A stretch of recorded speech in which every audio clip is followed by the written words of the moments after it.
Merci Julia, on ouvre la dernière partie de ce 21 à 23. Je vous le disais, on vous emmène sur le terrain des fake news avec cette colère de l'Élysée et d'Emmanuel Macron lui-même suite à la diffusion d'une vidéo générée par intelligence artificielle vue des millions et des millions de fois qui parlait d'une tentative et d'un coup d'État en France, à Paris. Emmanuel Macron qui aurait été renversé par un obscur colonel. Alors, on vous parle de cette histoire ce soir parce que plus généralement, évidemment, on entre sur ce nouveau terrain de bataille aussi passionnant qu'inquiétant, qui est la géostratégie des fake news. On va en parler notamment avec vous, Jacques Hainaut. Bonsoir. Bonsoir. Vous êtes journaliste spécialiste des nouvelles technologies et docteur en sciences de l'information et de la communication. Et puis, on sera rejoint dans quelques instants par Cyril Gélipter, docteur en histoire et expert en renseignement. Alors, on va tout de suite voir qu'est-ce qui a provoqué la fureur de l'Élysée là-dessus, et puis d'où est partie cette fameuse vidéo. Regardez d'abord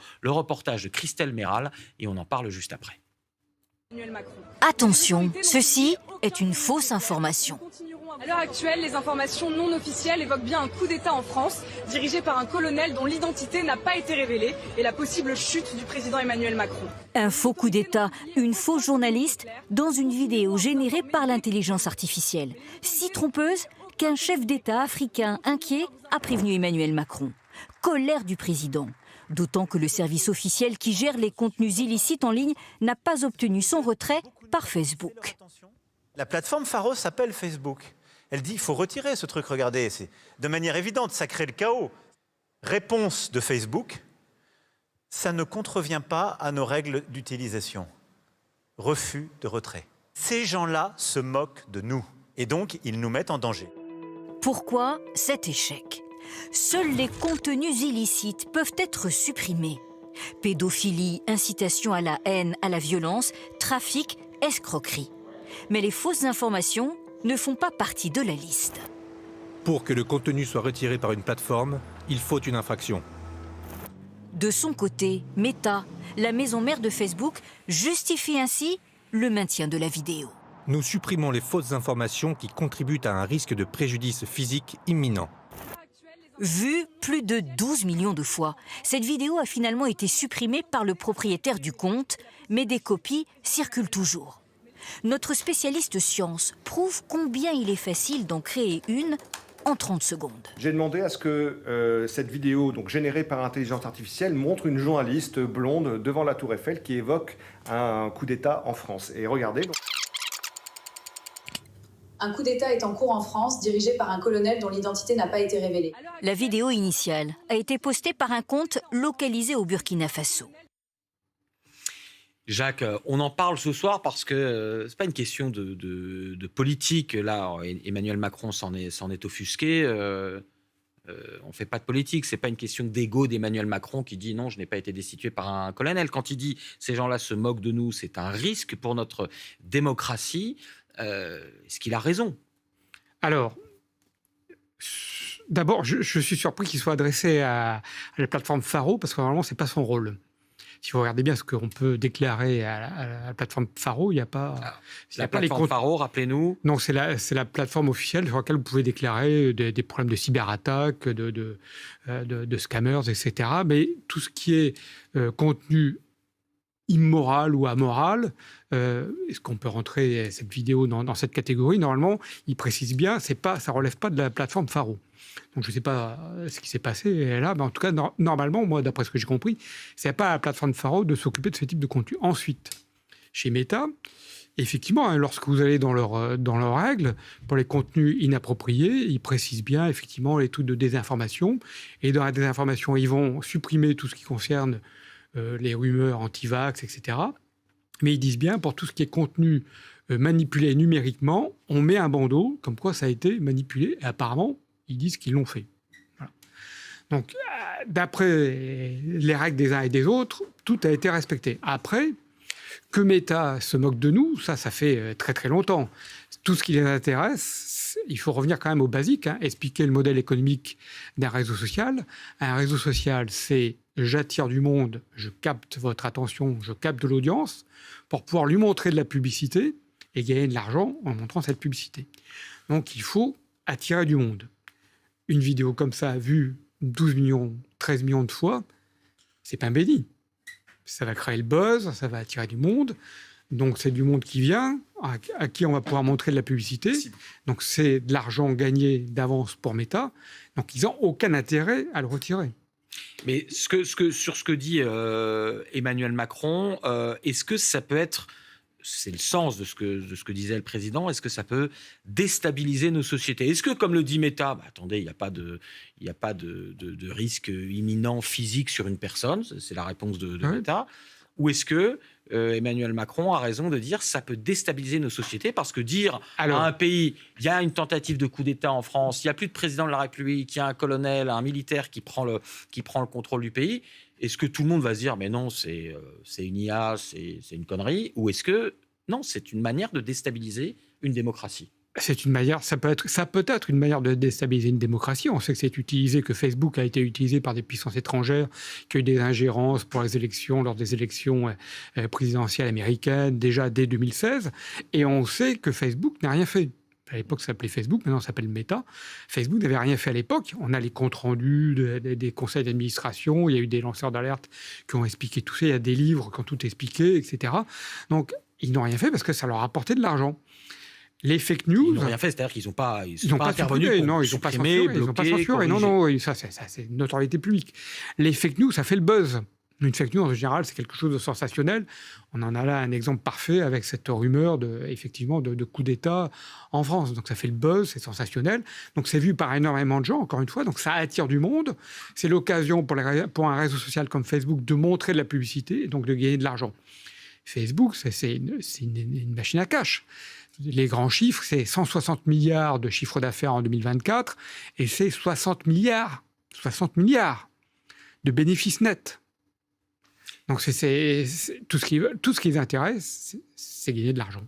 Cyril Gélipter, vous nous avez rejoint, docteur en histoire et expert en renseignement. Justement, sur cet aspect-là, est-ce que c'est une menace réelle, quasiment immédiate pour nos démocraties? Ou est-ce qu'on peut se dire, voilà, tout le monde saura, enfin ceux qui verront que c'est une supercherie, parce qu'il y a marqué généré par IA, ils le sauront, puis les autres, ce sera dans le torrent des réseaux sociaux, et c'est pas très grave. Quel est votre avis là-dessus?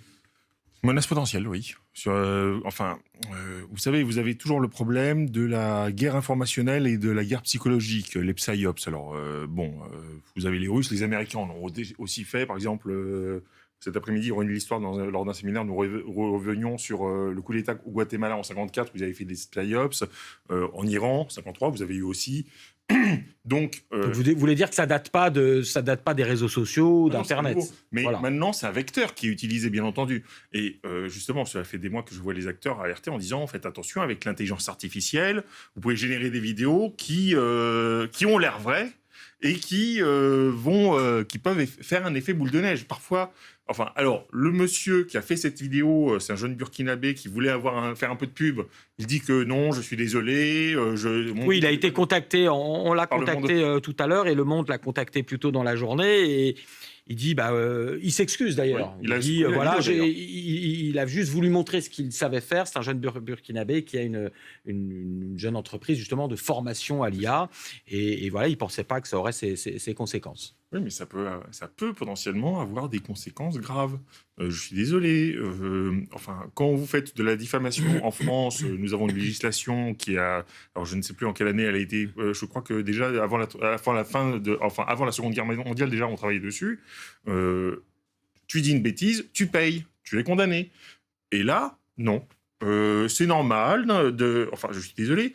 Sur les réseaux sociaux, je vois des personnes alertées depuis des années même sur les insultes qu'elles se prennent sur la figure, les menaces qu'elles se prennent sur la figure, la désinfo, l'intox. Et en gros, non, il ne se passe rien, circuler, il n'y a rien à voir. Les policiers, les gendarmes, c'est pire encore, avouent leur impuissance.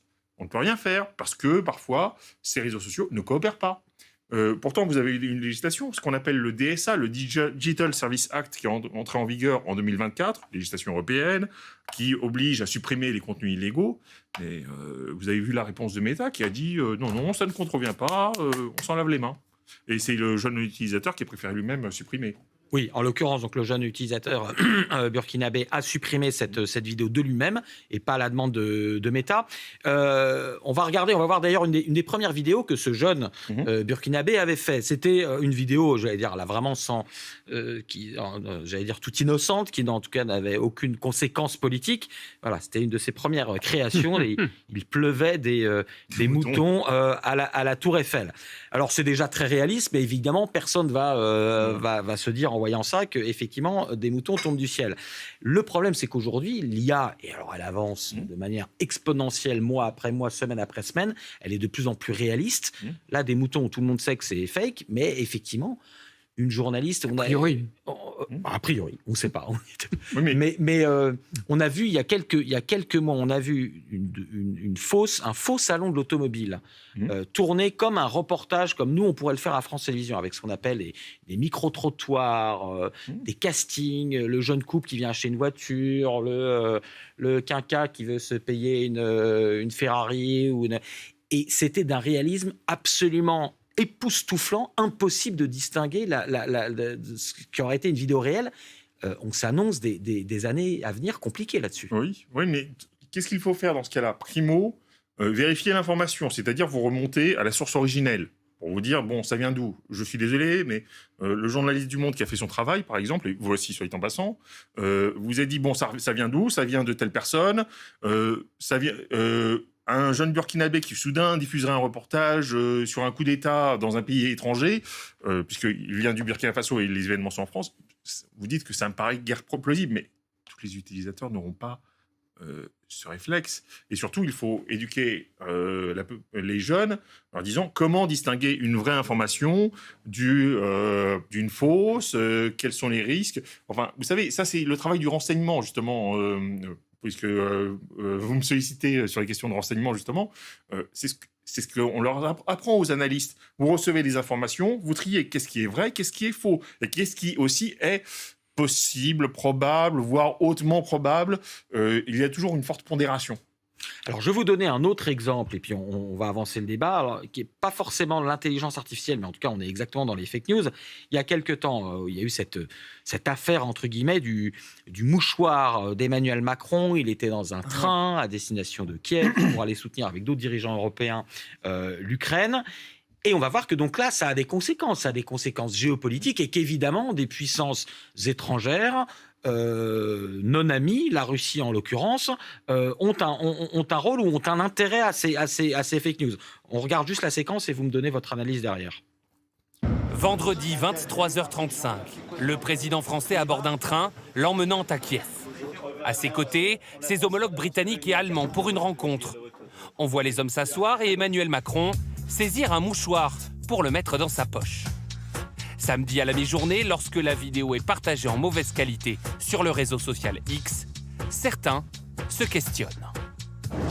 Polémique. Beaucoup d'internautes s'interrogent sur ce que Macron cache aux caméras. Certains vont même jusqu'à mener l'enquête avec des gros plans flous. Serait-ce ici un sachet de drogue ? Et ça, une paille pour prendre de la cocaïne, non ? Un soupçon relayé par des comptes complotistes et des politiques français d'extrême droite, comme Nicolas Dupont-Aignan. Pour la crédibilité de la France, il est urgent de savoir. Nous avons joint le triple candidat à la présidentielle pour comprendre sa démarche. Il a refusé de nous répondre face caméra. Vous estimez pas avoir alimenté une fake news ou quelque chose comme ça ? Non, je pose une question. On a encore le droit en démocratie de poser des questions. Le buzz est lancé et repris dans le monde entier, notamment par le pape américain des complotistes Alex Jones. À ses 4 millions d'abonnés, il lance... On dirait de la cocaïne et qu'ils ont tous l'air complètement allumés. On dirait des sapins de Noël. Une fausse information propagée jusqu'en Russie par la porte-parole du ministère des Affaires étrangères. Un reportage d'Alex Perrault. Vous disiez d'ailleurs à Cyril Gélipter, Alex Jones qu'on vient de voir, complotiste américain, il a quand même aux États-Unis, été très lourdement condamné. Il avait mis en cause la véracité, notamment de tueries dans les écoles à Sandy Hook, dans une école américaine. Mais quand même, on voit bien là, les dangers pour nos démocraties. Alors là, on est sur une image vraie qui a été détournée avec des complots, etc. Donc ça c'est une autre catégorie. Enfin, vous pouvez on peut prendre n'importe quelle image et lui faire dire n'importe quoi. Il y a eu d'autres exemples dans l'histoire, d'ailleurs. Voilà. Encore une fois, on n'a pas besoin d'attendre l'IA. Voilà. Après, avec l'IA, effectivement, ça sert. Aujourd'hui, le problème, c'est que n'importe qui peut en quelques minutes faire n'importe quoi. Donc ça devient un peu compliqué. Alors il faut effectivement s'entraîner. Lorsqu'on regarde bien la vidéo que vous nous avez montrée tout à l'heure avec l'annonce du faux coup d'État, voilà, pour moi, c'est une gaminerie, c'est une plaisanterie d'un gamin. Je pense que s'il faut réagir sur une fake news, c'est peut-être pas sur celle-là. Il y a eu d'autres précédents beaucoup plus dramatiques et certainement manipulés par des puissances étrangères. Donc, bon, voilà, c'est une blague de potache. Et quand on regarde bien la vidéo, on voit la main de la pseudo-journaliste qui tient le micro, on voit que la main est grossièrement faite. Donc, c'est vrai qu'il faut avoir un œil un peu avisé. Aujourd'hui, il faut tout se passe. Mais si vous voulez, il y a quand même...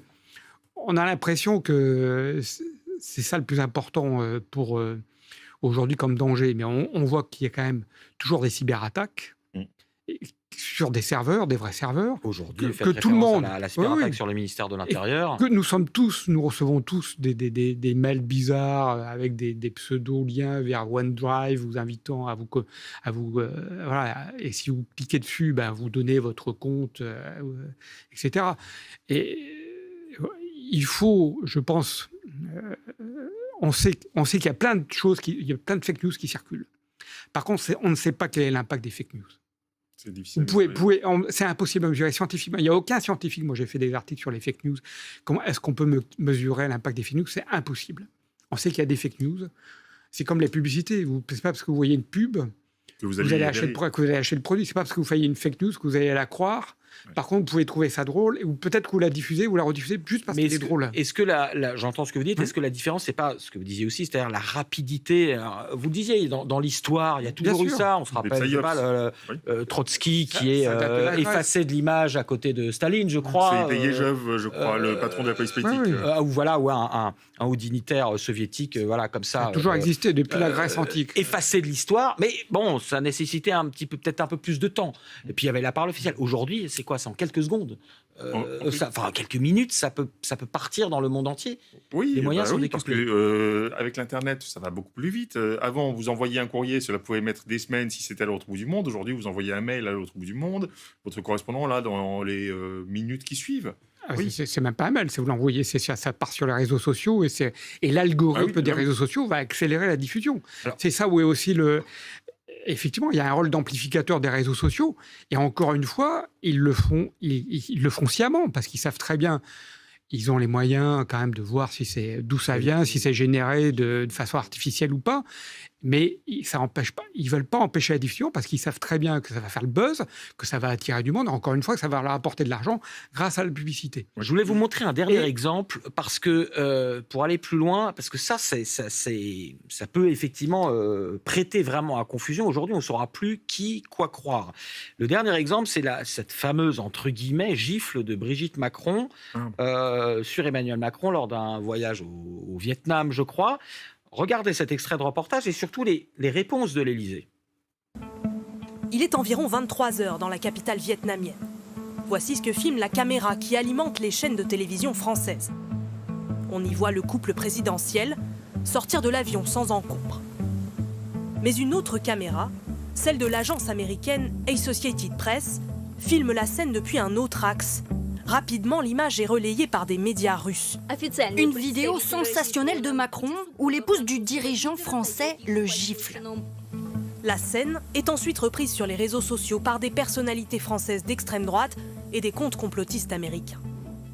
À Hanoï, notre équipe sur place demande des explications sur la vidéo. Premier réflexe, on demande à l'Élysée si elle est authentique et s'ils ont un commentaire à faire. Réponse, c'est une vidéo générée par l'intelligence artificielle et tout cela est complètement faux. Et puis quelques heures plus tard, quand on finit par voir que la source c'est l'agence de presse AP, tout ce qui est de plus sérieux, l'Élysée rétropédale, change de version et nous indique qu'elle aurait dû être plus scrupuleuse dans la vérification de la vidéo. L'Élysée donne alors une deuxième version. L'image est vraie, mais ce n'était pas une gifle. Cette scène, je l'ai vue 50 fois. Il se chamaille, se taquine. Il fait des blagues et elle lui met la main sur la bouche pour qu'il se taise. C'est pour plaisanter.